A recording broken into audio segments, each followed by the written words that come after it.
Every summer, it's the same cycle. You walk out to your garden, notice holes in the leaves, spots on the tomatoes, something chewing through your squash. So you head to the garden center, buy a bottle of something, spray everything down, and feel like you've handled it. 2 weeks later, the bugs are back. So you spray again and again. And by August, you've spent more time fighting insects than you've spent enjoying what you grew. I know that cycle because I lived it for over 20 years, but here's what finally got my attention. Gardens aren't getting eaten alive. In fact, most Amish gardens I visited have less visible pest damage than mine did during my peak spraying years. That's not luck, and it's not magic. It's a layered system they've built around their gardens that makes the whole space unattractive to pest insects from the moment the season starts. Today, I'm going to show you exactly how they build that system so you can do the same thing in your own garden and stay until the end, because I'll share a simple homemade mixture they use that takes about 5 minutes to make and gives you a targeted backup for the pests that do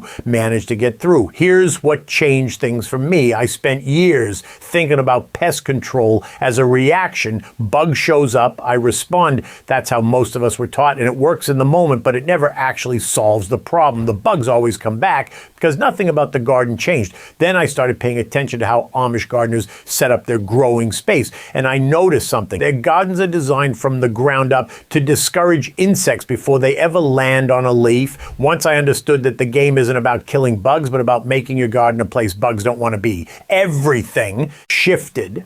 I stopped spraying. I started building layers of prevention. The Amish approach to pest management comes down to one idea that most conventional gardening completely overlooks. Instead of waiting for a problem and then reacting, you build a system that stacks multiple layers of deterrence so that pest insects face obstacle after obstacle before they ever reach your crops. No single layer is a silver bullet, but when you combine them, the cumulative effect is powerful enough to keep pest pressure manageable for an entire growing season. Think of it like this. A single locked door might not stop a determined intruder, but a locked door plus a fence plus motion lights plus a dog, now you've made the house not worth the trouble. That's what the Amish do with their gardens, so that the whole system works together. And here's the thing the science supports. Pest insects find their host plants primarily through smell. They follow chemical signals in the air to locate tomatoes, cabbages, squash. If you can disrupt those signals, the pests can't find the target efficiently.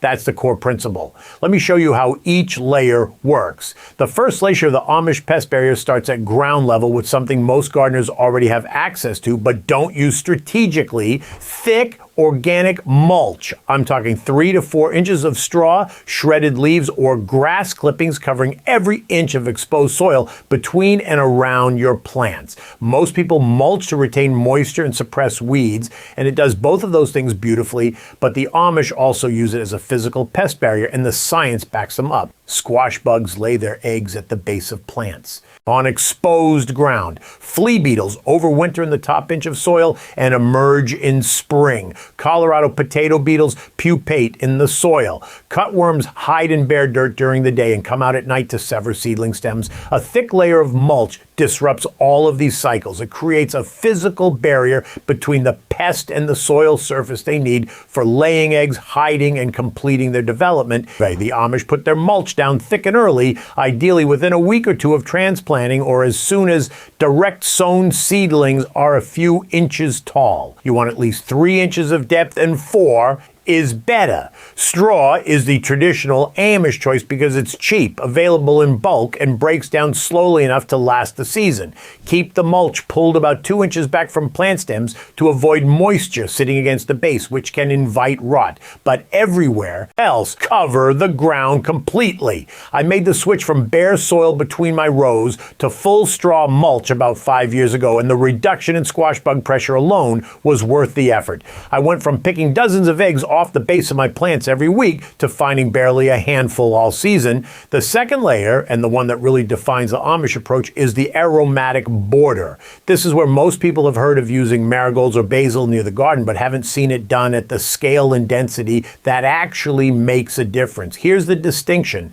Tucking one marigold plant at the end of your tomato row is a nice gesture, but it doesn't create enough aromatic disruption to confuse a pest flying in from 30 feet away. What the Amish Amish do is plant a dense, continuous border of mixed aromatic herbs and flowers around the entire perimeter of the garden, typically 2 to 3 feet wide and packed tightly. This border puts out a constant cloud of volatile organic compounds that mask the scent signals pest insects are following. When an aphid or a cabbage moth approaches your garden, it's navigating by smell. It's looking for the chemical signature of its target crop. If instead it hits a wall of basil, marigold, lavender, and chive scent, those signals get scrambled. The pest either diverts or wastes energy searching inefficiently, and many simply move on to an easier target. Here's what to plant in that border and why. French marigolds, not the big pom-pom African types, but the smaller, more pungent French varieties like Sparky or Tangerine, release a compound called alpha-terphenol from their roots that actually suppresses harmful nematodes in the soil, while their strong scent deters whiteflies, aphids, and cabbage moths above ground. Plant them 6 to 8 inches apart in a dense row. Basil, particularly the variety called Genovese, produces linalool and eugenol, two volatile compounds that repel aphids, mosquitoes, and tomato hornworm moths. Plant basil every 8 to 10 inches along the border. Chives and garlic chives release sulfur compounds that deter aphids, carrot flies, and Japanese beetles. Space them 6 inches apart. Lavender produces linalool and linalool acetate, which repel fleas, moths, and mosquitoes. Space lavender plants about 12 to 14 inches apart.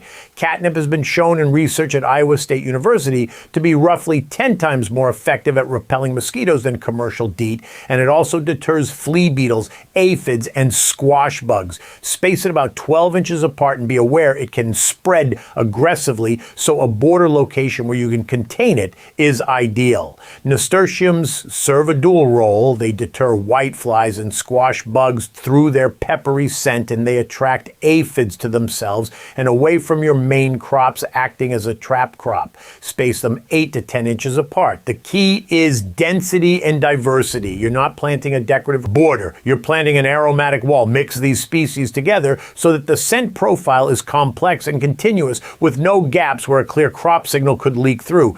Now, what I'm showing you today is just one piece of a much bigger picture. The Amish don't do anything in isolation. Every technique connects to a whole system, and that system is what makes the difference between a garden that struggles and a garden that practically takes care of itself. I spent years learning how it all fits together, and I've put everything into a step-by-step guide called the 30-Day Amish Pest-Proof Garden Protocol. It's got the complete 5 defense layers, the companion planting charts, the 4-bed crop rotation, all of it laid out day by day, so you're never guessing what to do next. If you want to go deeper than what we can cover in one video, there are 2 easy ways to get it. You can click the link right down there in the description below this video, or if you're watching this on your TV or your computer, just grab your phone, open up the camera, and point it at the QR code on screen right now. It'll take you straight to the guide. No searching, no typing anything in.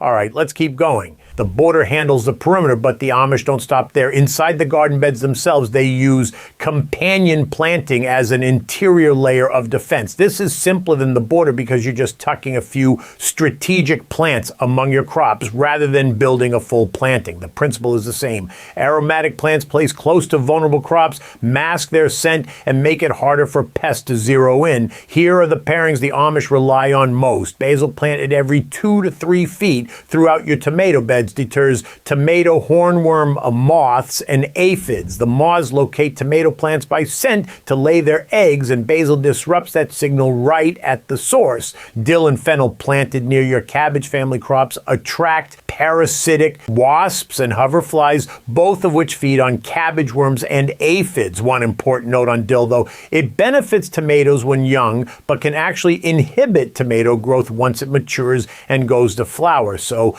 plant it near your brassicas, not your tomatoes. Radishes planted at the base of squash and cucumber hills deter cucumber beetles. The beetles are attracted to cucurbit scent, and the sharp radish aroma at ground level confuses them. Let a few of those radishes go to flower rather than pulling them all, and they continue deterring throughout the season. Onions and garlic, interplanted throughout the garden, especially near carrots and lettuce, repel carrot flies, aphids, and rabbits. The sulfur compounds they release are a broad spectrum deterrent, and they take up almost no horizontal space. You don't need to overhaul your entire planting layout. Just tuck these companions into the gaps you already have. A few basil plants among the tomatoes, some dill near the cabbages, and onion here and there throughout the beds. It takes almost no extra space and adds a meaningful layer of scent disruption right where the crops are most vulnerable. But you can create it intentionally when you build a dense, diverse aromatic border and you stop spraying chemicals.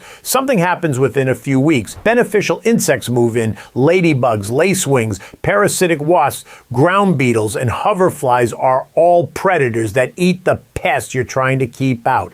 A single ladybug can consume up to 5,000 aphids in its lifetime. A parasitic wasp lays its eggs inside hornworm caterpillars, killing them before they can do serious damage. These are your allies, and chemical sprays kill them just as effectively as they kill the pest. That's the hidden cost of the spray and repeat cycle. Every time you spray, you wipe out the beneficial population right alongside the pests, but the pests reproduce faster and come back sooner, while the beneficials take longer to recover. You end up creating a garden that's dependent on spraying because you've eliminated the natural predators that would have kept things in balance. The Amish don't have this problem because they never sprayed in the first place. Their gardens are full of beneficial insects because nothing ever killed them off. To attract beneficials deliberately, you need two things: small flowered plants that produce the nectar and pollen they feed on as adults, and undisturbed habitat where they can shelter. Yarrow, sweet alyssum, dill in flower, fennel in flower, and Queen Anne's lace are all powerful beneficial attractors. A patch of these planted near your garden or incorporated into your border gives the predatory insects a home base from which to patrol your crops. Let a small section of your garden edge go a little wild. Don't mow it down to bare dirt. That messy corner with some tall plants and a bit of leaf litter is exactly the habitat ground beetles and lacewings need to overwinter and reproduce. That's a hard adjustment for gardeners who like a manicured look, but the pest control benefits are real. The fifth layer is the backup. Even with mulch, a dense border, companion planting, and beneficial insects all working together, there will be times when a specific pest gets through in numbers that need addressing. The Amish handle these situations with simple, homemade deterrent sprays that target the pest without harming the broader system. The most common Amish recipe I've encountered is a garlic and hot pepper spray. Crush 4 to 5 cloves of garlic and 1 to 2 hot peppers, the hotter the better, and steep them in a quart of warm water overnight. Strain the mixture through cheesecloth, add a few drops of liquid dish soap as a sticking agent, and pour it into a spray bottle. Apply directly to affected plants, focusing on the undersides of leaves where pests congregate. The capsaicin from the peppers irritates soft-bodied insects on contact, and the garlic odor adds another layer of scent confusion. This spray needs to be reapplied after rain, but a single batch costs almost nothing and takes about 5 minutes to make. For heavier aphid or whitefly pressure, a simple neem oil spray works as a second line of defense. Mix 1 tablespoon of cold-pressed neem oil with a teaspoon of liquid soap in a quart of water and spray in the evening to avoid leaf burn in direct sun. Neem disrupts insect feeding and reproduction without harming bees or beneficials when applied in the evening after pollinators have finished working. The key here is that these sprays are backup, not the front line. In the Amish system, the mulch, border, companions, and beneficials handle 90% of the work. The spray comes out only when a specific problem needs targeted attention. That's a completely different relationship with pest management than most of us are used to. Let me share some patterns I noticed between conventional pest management and the Amish approach. I lived the conventional side of every one of these for years. The first pattern is reactive spraying. Something's eating the leaves, so you grab a bottle. The Amish build prevention into the garden design before the first pest ever appears. By the time a bug is chewing your plant, the Amish system has already deterred dozens of others you never even saw. The second pattern is single method reliance. Most of us pick one approach, whether that's a spray, a trap, or a single companion plant, and expect it to solve the whole whole problem. The Amish layer 5 methods on top of each other so that no single layer has to be perfect. The cumulative effect is what matters. The third pattern is killing beneficials alongside pests. Every chemical spray resets the natural balance to zero. The Amish never spray chemicals, so their gardens build up a beneficial insect population over the years that becomes a permanent, self-sustaining pest control force. The fourth pattern is bare soil everywhere. Exposed soil between plants is an open invitation for ground-dwelling pests to lay eggs and shelter. 3 to 4 inches of straw mulch closes that door quietly and cheaply. Now here's the bonus tip I mentioned at the start, and it's something I've never seen in a gardening book. Several Amish families I've spoken with bury a handful of crushed garlic cloves about 2 inches deep around the perimeter of their most pest-vulnerable beds, particularly squash, cucumbers, and cabbages, right at planting time. Not garlic you intend to grow, garlic you intend to decompose. As those buried cloves break down over the first several weeks of the season, they release a slow, steady supply of allicin and sulfur compounds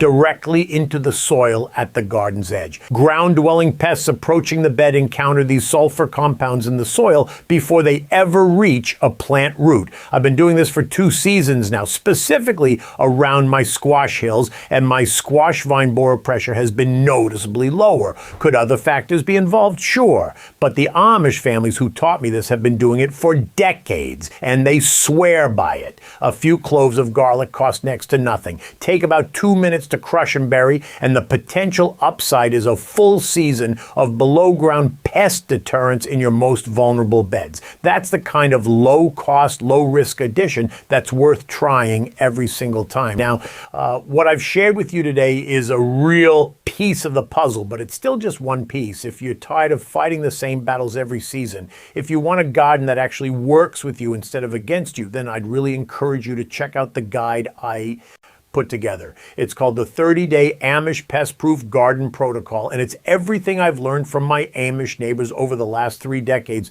organized into a simple day-by-day plan you can start this season. It covers the full 5 defense layers to build a garden that defends itself from the soil up. It's got the complete 4-bed crop rotation system that stops disease and pests before they ever get a foothold, and it includes the companion planting field guide, so you know exactly what to grow next to what and why. Now, there are 2 easy ways to grab it. The first way is to click the link in the description right below this video. Just scroll down a little and you'll see it. The second way, if you're watching on a television or a computer screen, is to take out your phone, open up your camera like you're going to take a picture, and hold it up to the QR code you see on screen right now. A little link will pop up at the top of your phone screen. Just tap that, and it'll bring you right to the guide. No typing, no searching. Either way works. I think it's the best investment you can make in your garden this year.